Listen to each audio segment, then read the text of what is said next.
Стоп. Вы рискуете оплатить ремонт за хозяина. Многие думают, нет пункта в договоре, платит арендодатель.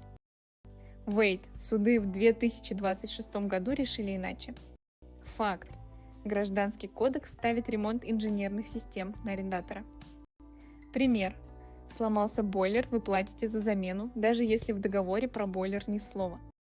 Как избежать? Пропишите в договоре список исключений или застрахуйте риск.